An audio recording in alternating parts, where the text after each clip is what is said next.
இந்த diet plan follow பண்ணி தான் என்னோட கிளைண்ட் 104 கிலோல இருந்து 99 கிலோ 3 மாசத்துல குறைச்சிருக்காங்க. அதுவும் வே புரோட்டீனே இல்லாம. மறக்காம சேவ் பண்ணிட்டு வெயிட் லாஸ் பண்ண கஷ்டப்படுற உங்க ஃப்ரெண்ட்ஸ்க்கும் ஷேர் பண்ணுங்க. நான் டயட்டை ரொம்ப ஈஸியா எக்ஸ்பிளைன் பண்றேன். ஸோ பிரேக்ஃபாஸ்ட் பாத்தீங்கன்னா அவங்க இட்லி சாப்பிடுவாங்க, அண்ட் லஞ்ச் பாத்தீங்கன்னா ரைஸ், அண்ட் டின்னருக்கு பாத்தீங்கன்னா தோசை சாப்பிடுவாங்க. ஸோ இந்த மாதிரி தான் ஒரு ரொட்டீன் இருந்துச்சு.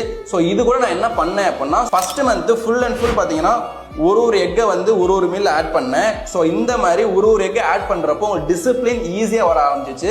ஸோ ஃபர்ஸ்ட் மந்த்ல அவங்க 4 kgs குறைச்சாங்க. ஸோ செகண்ட் மந்த் என்ன பண்ணேன் அப்படின்னா, இந்த ஒரு எக்கை நான் எடுத்துட்டு, ஸோ பிரேக்ஃபாஸ்ட் மட்டும் பார்த்தீங்கன்னா 2 எக்கு, லஞ்சுக்கு பார்த்தீங்கன்னா சிக்கனு, அண்ட் டின்னருக்கு பார்த்தீங்க அப்படின்னா சோயா சங்க்ஸ். இது மாதிரி மந்த் 2ல கொடுத்தேன். ஸோ இந்த மாதிரி பண்றப்போ 1200 to 1500 கிலோஸ் வந்துருச்சு. ஸோ இது ஒரு பேலன்ஸ் மீல். இந்த ஈஸியான டயட் வச்சு செகண்ட் மந்த்லயும் 4 kg குறைச்சாங்க. ஸோ டோட்டலா பார்த்தீங்கன்னா 2 months 8 kgs குறைச்சாங்க.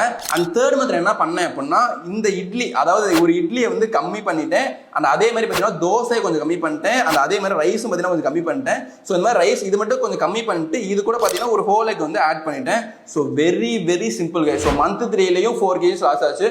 ஸோ கிட்டத்தட்ட பார்த்தீங்கன்னா 12 to 13 kgs லாஸ் பண்ணாங்க. இவ்வளோதாங்க மேட்ரு. ஃபீமேல்ஸ் நீங்கள் வெயிட் லாஸ் பண்ண ரொம்ப கஷ்டப்படுறீங்க. பட் உண்மையாக சொல்லலாம், இந்த மாதிரி நீங்கள் வீட்டில் குறித்து சாப்பிட்டாலே வேற லெவலில் வெயிட் லாஸ் பண்ணலாம். நீங்கள் இந்த மாதிரி சாப்பிட்டா தான் சஸ்டெயின் பண்ண முடியும். ஸோ மறக்காம உங்கள் ஃப்ரெண்ட்ஸ்க்கும் ஷேர் பண்ணுங்க. இவ்வளோ ஈஸியாக டயட் தராரு, மறக்காம வந்து ஒரு ஃபாலோ பண்ணிக்க அப்படின்னு சொல்லுங்க. சியர்ஸ்.